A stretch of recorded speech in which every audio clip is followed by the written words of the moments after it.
I am the one who proposed that. And we tried to talk with the Chinese about the loan, but the loan didn't come. But we kept Akibua and Buhinga on the front line. Omuganda wagambira nti tuba tukyali awo. Because the Africans are never in a hurry. It is as if they were just there doing very little, then something happened. Tuba tukyali awo. I don't know, some of our people got involved with AFCON. Is it AFCON or what? That one there. AFCON banana. East Africa, Awamu, they want to host this AFCON. Okay. Kuanga bampuriramu East Africa, akamwenyu kaji. Okay, let's do it together. So we put in application. They went to Cairo with the other people, Tanzanians, Kenyans, and we got AFCON. Katonda yabaza AFCON. Now, when AFCON comes, it comes with its own bukwakulizo, its own conditionalities. Say, you must have 3 international level stadiums.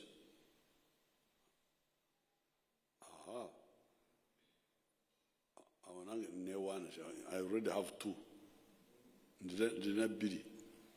I've got Nambole, Onumwana akoze Nachivugo, so I have 2. So I'm looking for 1. I'm going to build Akibua, because that one was the one in my head. In my head. So those Rangis should not take my idea. They have now taken my idea. It's Yahweh. It's my idea. So I said, okay, tufune sente, let's get money and work on Akibua. It should be the 3rd.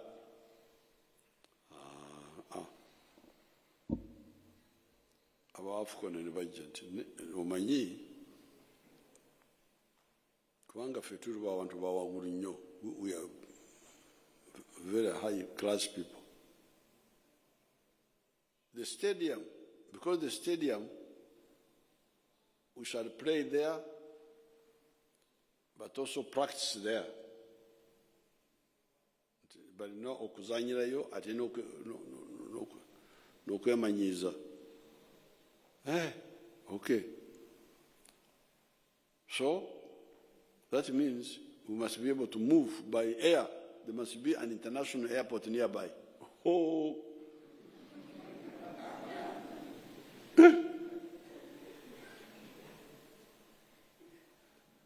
You see now AFCON, now how it has brought problems.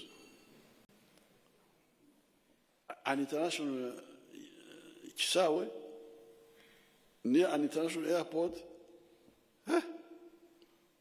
kati Akibua yange najikola nti.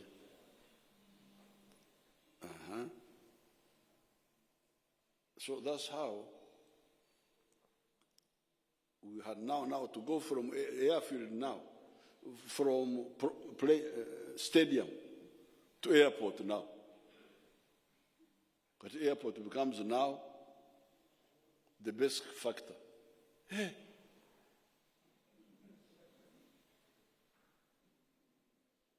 And you know the Democrats of the Ugandans. But now in Kampala we have got two AFCON will take twice. It doesn't matter. But Kampala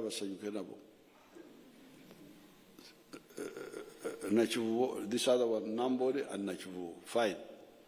Those ones have the airport nearby, so our Nachivu. But now the only other international airport which we have just built. In fact, I was thinking of Gulu.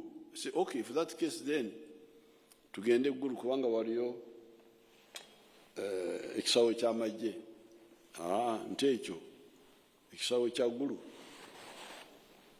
It doesn't qualify because ekyo ky'amagye, eby'amagye si bya maridadi.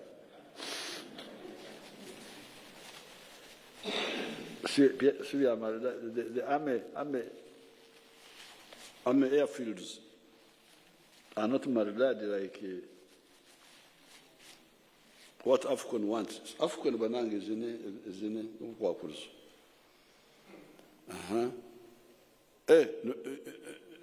Gulu bajigana. Because my next thinking was, okay, if it is airport, then how about Peche? And Gulu said, don't talk about Gulu. Because it is not what, it is not what, it is not. There is AFCON, then there is IATA, there is. The abbreviations are so many, you get lost. So now that means we're to get Hoima. That's how we went to Hoima. Hoima, the consideration is now not the stadium, but the airport. This one, which we have just built, which we had built for something different. The airport had been built for the oil. Kubanga batugamba nti aba oil bagaga bantu bamanyi tebalinga mmwe okugamba nti he lands in Entebbe, then drives all the way there. Talina budde ali muntu wamanyi nnyo.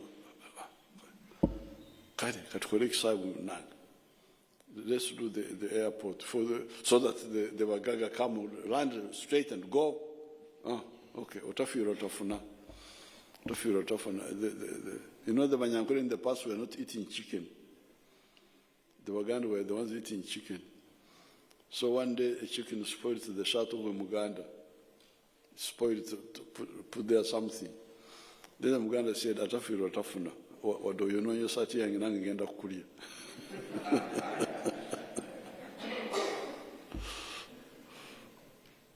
So, this is how now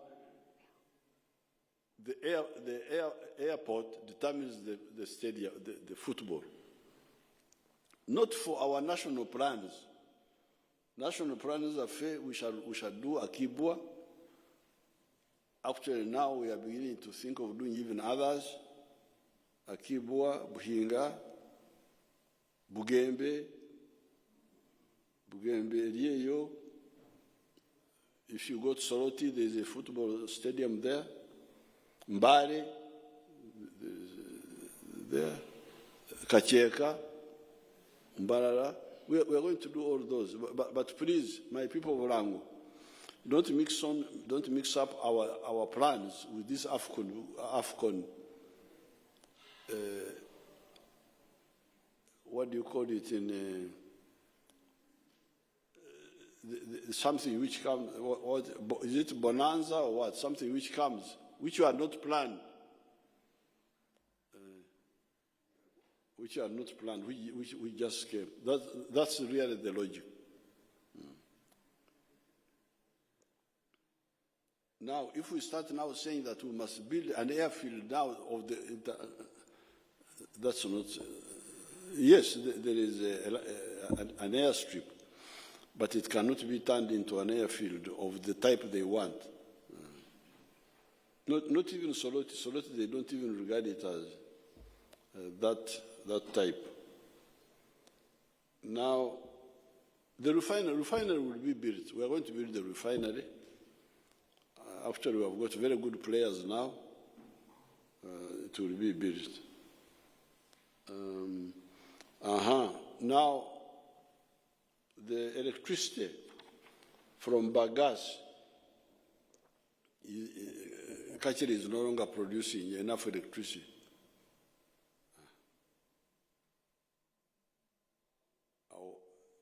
Bayibuli wegambira buli muntu yena kyasiga kye kyakungula. Whatever a man sows, that's what he reaps. We told our political people, have a policy of, what do you call it? Is it zoning? Zoning. Zone a factory of sugar with its outgrowers. People opposed it. Say, no. Let the Bikajo be Cheyagari. Whoever wants. We try to. So what has happened now, because sugar cane is not one of our priority crops for our Naku, for the poor people. You can give these people my 2 booklets, which I wrote some time ago. The one of the cattle corridor and the one which I gave in 2018, the 4 sectors and 7 activities. Sugar cane is for either medium or large-scale farmers.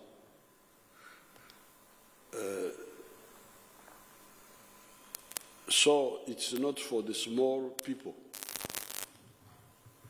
And much of the land in Busoga is by small people. Small pieces of land. Now the big people had rented land from the smaller people.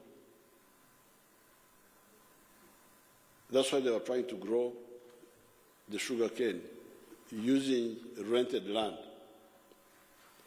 But that one has developed a crisis because I think the sugar price fell or something. Now, because of that, there's no more sugar cane, very little sugar cane. And because of that, they don't have bagasse for electricity. Therefore, the answer is to go back to what they refused. To say, Kachira, and then Minister of Industry was licensing many factories, even the ones without sugar cane. Why do you license a factory without sugar cane? Why? But because of Buliomo Dume, Buliomo Nume. So we had to withdraw a bit. Now you see the crisis. So the answer is please go back to, and there's also another issue that the Uganda is not very competitive in sugar production. Bring my booklets. Bring my own 2 copies here.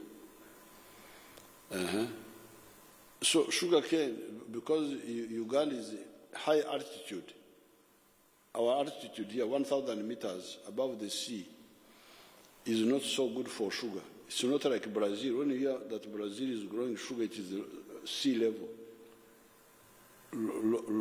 low-lying and humid. That's why you find some of the countries like Swaziland, they grow sugar cane better than here. There's what they call sugar recovery.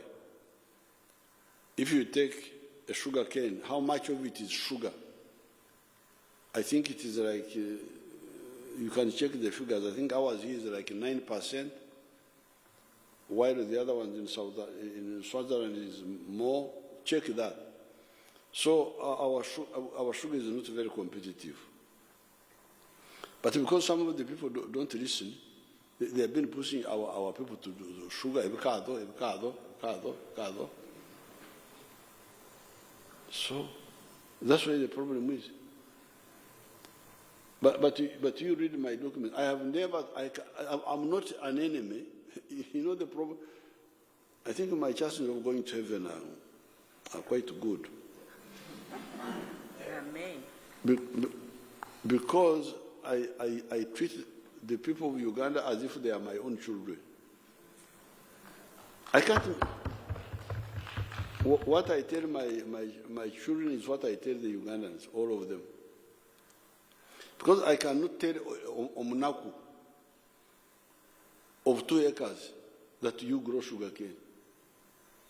The question is, how much will he or she get from 1 acre in a year? And if the average land holding is only 2 acres, it means that he has got 1 acre for food, the acre for money is only 1. If he chooses the wrong enterprise, he will never get out of poverty. But these people talk about Ugandans as if they are their enemies.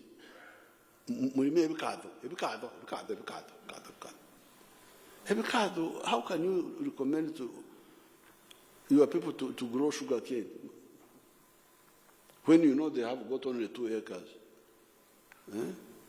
Are you an enemy or what? But they don't listen. Cotton. In the north there, Moses Hari, I told you this cotton. How much do you get from an acre in a year for cotton? I think it's like 1 million shillings, including costs. So if the land holding is 2 acres per homestead, how can they get money from cotton? Western Nile, tobacco. That's why bring my book. I went around, everything is in writing. I don't think these wonderful people, informers of the whole country, I don't think they have ever read those booklets. But Katonda Jari, God is there. So that's why the crisis of electricity. Now let me conclude, you people. For me, I had 5 points for the end of the year. First of all, I congratulate everybody for near the ending 2023. We are remaining with a few days. Katonda Yebale, God be praised to bring us this far. On this occasion, I have just 5 points. Point number 1 are the pressures we are getting from outside about the homosexual bill. Some of the people may be worried. Oh, this pressure. But me, I'm not really worried at all. This is because this is an opportunity to clarify one point, that Uganda can stand on its own. And some of us are indigenous people of this area. This is this is our area. For the last more than 1,000 years, we have been active here. The Europeans came for a short period, they went. Our communities are very strong. The problem has been the leadership, the leaders who don't know what is crucial and what is secondary. Like you remember, for instance, when there was the war in Ukraine, you remember people were saying, wheat. I told you, but you people, why are you concerned with wheat? You have got muhogo here. Oh, they laughed. Oh, muhogo. Muhogo is richer starch than, those doctors can tell you, muhogo is richer starch than wheat, especially millet. Millet is richer starch So for me, I am confident that you shall manage. And you can see, you can look at our economy, it's growing. Look at the inflation. Inflation is one of the lowest now in the whole world. Inflation now here is 2.3%. You ask the inflation in America, you ask them. You ask other countries. Why is the inflation low? Because we told our people to produce food. And through NADS, we have been spreading the production. That's why there's so much food now. And we have got all these other raw materials. So therefore, the economy will grow in spite of the pressures. And I would advise those ones who are putting pressures to stop, because it's not good for them. They will get a bad reputation, and we shall prove our point that African countries can stand on their own. The second point is this residual terrorism by the groups in Congo. I want to thank His Excellency Tshisekedi. Some two years ago, he allowed us to hunt ADF in Congo, and we are doing it very well. So even the other day, we attacked them very badly in Congo. This morning, our aircrafts were there attacking them. I have not checked the results because I have been in meetings. But we are going to wipe out those groups and their leaders who are in Congo, who send these young people to come and die here. But in the meantime, even during this festive season, I would like the people to be on alert, because you see the border is open. And we don't close borders. And I have discouraged the idea of roadblocks, because they are blind. So whatever we do, somebody coming from Congo, he can enter. Nobody can say we can stop you from entering from Congo, because even if they don't go through the border point, they will go through the bush and enter. So what is crucial is the intelligence, which we normally have, but you can't get the last minute you may have, but the terrorist is right ahead of you. But especially the vigilance of the people. Like during this festive season, when people are in the churches, they are in the mosques, they are in the markets, transport on the buses, because these are people who are not known in your area. They are coming from, they are trying to infiltrate from Congo. We try to identify them. If we get their pictures, we put them on the social media. So with vigilance, we have been able to stop many of them, like the one who wanted to plant bombs near Kayanja's church, and the ones who had wanted to plant bombs near the pork eaters in what was the place? Komamboga. There was also this other one.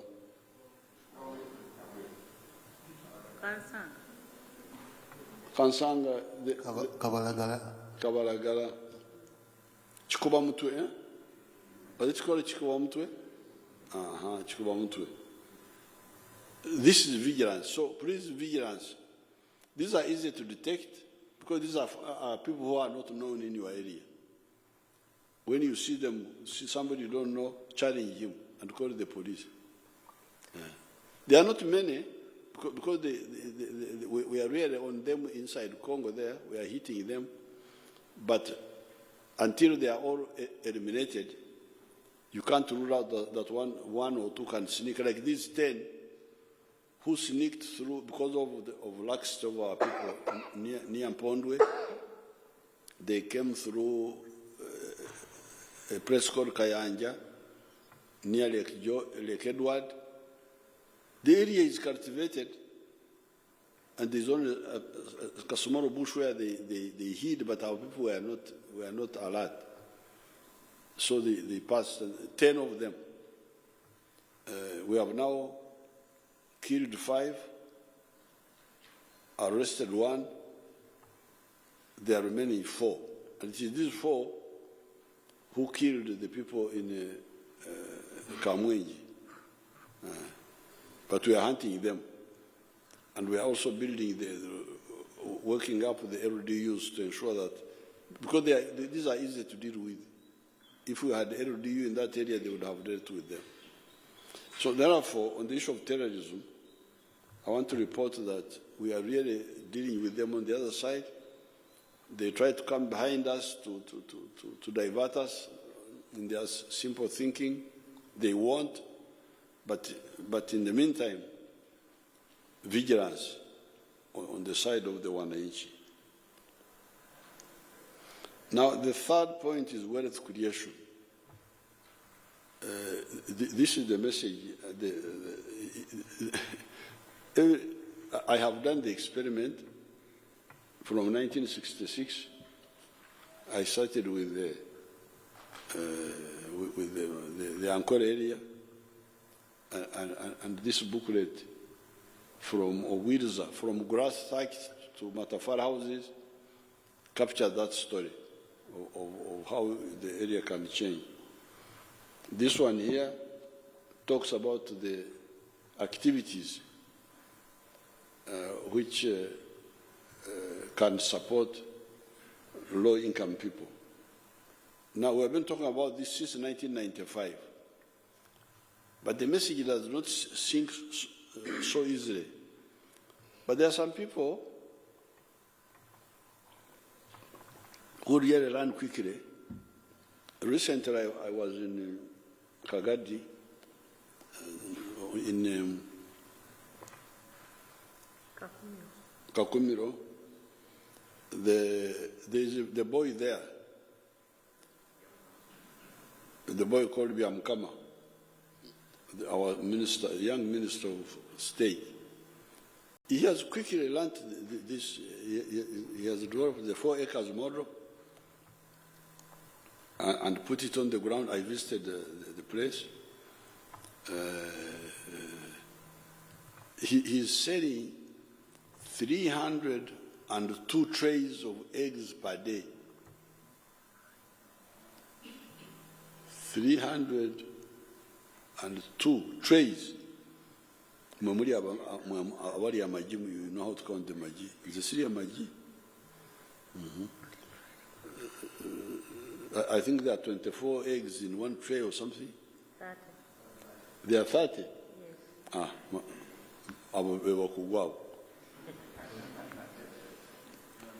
So he's selling 302 trays per day. He's producing some milk from a few cows in the shed. Then pineapples. He grew pineapples. Then he has got pigs. So he told us, we were all there,